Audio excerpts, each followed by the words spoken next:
1381 নম্বর হাদিস, আনাস বিন মালিক রাদিয়াল্লাহু তাআলা আনহু বর্ণনা করছেন। তাহলে আগের হাদিসটি আবু হুরায়রা ছিল, যেটি পুরো সনদ সহ আসেনি, সেটিও সহিহ হাদিস, অন্য জায়গায় এসেছে। আর আনাস বিন মালিক রাদিয়াল্লাহু তাআলা আনহু বর্ণনা করছেন, কালা রাসূলুল্লাহ সাল্লাল্লাহু আলাইহি ওয়াসাল্লাম, রাসূলুল্লাহ বলেছেন, মা মিনান নাসে মুসলিমুন, যে কোনো মুসলিম ব্যক্তি হোক না কেন, ইয়ামুতুল্লাহু সালাহ, মুসলিম হইতে হবে, তাহলে ব্যক্তি মুসলিম, বাপ মা, ইয়ামুতুল্লাহু সালাসাতু মিনাল ওয়ালাদে, তাদের যদি 3টি সন্তান মারা যায়, লাম ইয়াবলুগুল হিনসা, এমন সন্তান যারা প্রাপ্তবয়স্কে পৌঁছেনি, উপনীত হয়নি, অর্থাৎ সাবালক হয়নি, ইল্লা আদখালাহুল্লাহুল জান্নাহ, তাহলে আল্লাহ তাকে জান্নাতে প্রবেশাধিকার দেবেন, বেফদলে রহমত ইয়াহুম, সেসব বাবা মায়েদের উপর আল্লাহর অনুগ্রহপূর্বক, আল্লাহর পক্ষ থেকে সেটি আল্লাহর ফজল, করম, আল্লাহর অনুগ্রহ।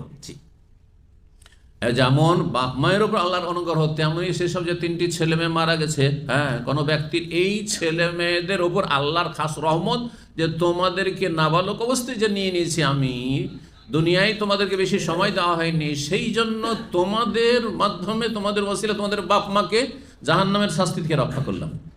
কিন্তু এটা অস্থায়ী জাহান্নামের ক্ষেত্রে, আবার বলছি স্থায়ী জাহান্নামের ক্ষেত্রে নয়। ধরেন বাবা নাস্তিক, মা হচ্ছে, অনেকে আহলে কিতাব বিয়ে করছেন, মা খ্রিস্টান বা ইহুদি, অথবা মাও নাস্তিক, বাপ নাস্তিক বা মা নাস্তিক, দুইজনই নাস্তিক, দুইজনই মাজার পূজারি, শুধু নাস্তিক। আমাদের দেশে নাস্তিকদের বিরুদ্ধে খুব ওয়াজ হয় বক্তাদের, কিন্তু মাজার পূজারীদের বিরুদ্ধে বক্তব্য খুব কম, শুধু সহি আকীদার ভাইরাই বক্তব্য করে, অথচ ক্যাটাগরি একই, দুটো কোনো পার্থক্য নেই। একটা আল্লাহ ধরে বলছে আল্লাহ নাই, আর বলছে বহু আল্লাহ আছে, দুটোই একই রকমের অপরাধ, কোনো পার্থক্য নেই, কোনো পার্থক্য নেই দুটো কথাই। জি। আর তৃতীয় কাফের হচ্ছে যে বাহ্যিক বলছে যে আমি মুসলিম দুনিয়ার স্বার্থ হাসিলের জন্য, কিন্তু আল্লাহ পরকাল কিছুতে বিশ্বাস নেই। ইহুদি খ্রিস্টান মার খেলে কষ্ট পায়, আর মুসলিম ভাই বোন মার খেলে খুশি হয়, কথা বলছেন। মুসলিমরা যদি কাফেরকে মারে তো তাকে জঙ্গি বলে, যেমন ফিলিস্তিনের ভাইদেরকে, মুজাহিদিনদেরকে। আর যদি কাফের জন্য মায়া কান্না করে, না, সেই ব্যক্তি হচ্ছে আপনার মুনাফিক। জি। তো 3 শ্রেণীর মানুষ, মুনাফিক, বড় মুনাফিক, বড় কাফের, বড় মুশরিক, যদি হয় বাপ মা, তাহলে তারা কোনো সুপারিশ পাবে না। রাসূলুল্লাহ সুপারিশ হবে না, তো ছেলে মেয়েদের কি সুপারিশ হবে? নাবালক ছেলে মেয়েদের কি সুপারিশ হবে, যেখানে রাসূলুল্লাহ সুপারিশ নেই? সূরা মুদ্দাসসির আল্লাহ বলেছেন, ফামা তানফাউ শাফাআতুশ শাফিঈন, কোন সুপারিশকারীর সুপারিশ কাফের, মুশরিক, মুনাফিকের জন্য, ঈমান ভঙ্গকারীর জন্য কাজে আসবে না। বাপ জাদুটনায় লিপ্ত, মা জাদুটনা, আমাদের দেশের মহিলারা, অধিকাংশ মহিলায় বদাকিদার কারণে বিভিন্ন জাদুটনাতে লিপ্ত। কাকে জাদু করাচ্ছে, দোয়া তাবিজ বলে ওইটাই, কারো ক্ষতি করার জন্য, কারো মন ফিরানোর জন্য, ইত্যাদি।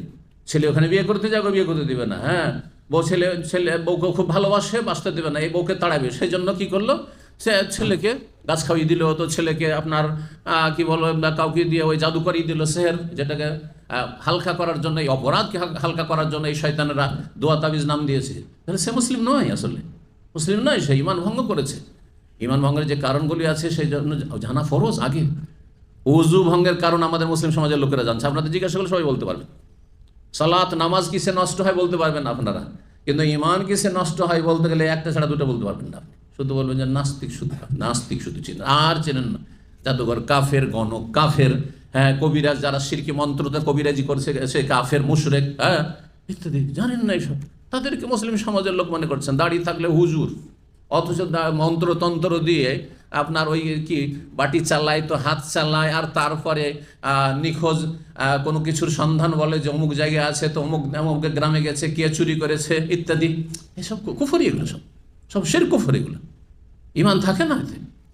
তো মুসলিম বাপ মা যদি ফাসিক হয়, বাপ মা ফাসিক ছিল, বিভিন্ন কাবিরা গুনাহ আছে, কিন্তু ইসলাম টিকে আছে, তাহলে তাদের জন্য নাজাতের ওসিলা হবে এই অপ্রাপ্ত বয়স্ক ছেলে মেয়ে যদি মারা যায় আর তার উপর সবর করে থাকে, ধৈর্য ধারণ করে থাকে।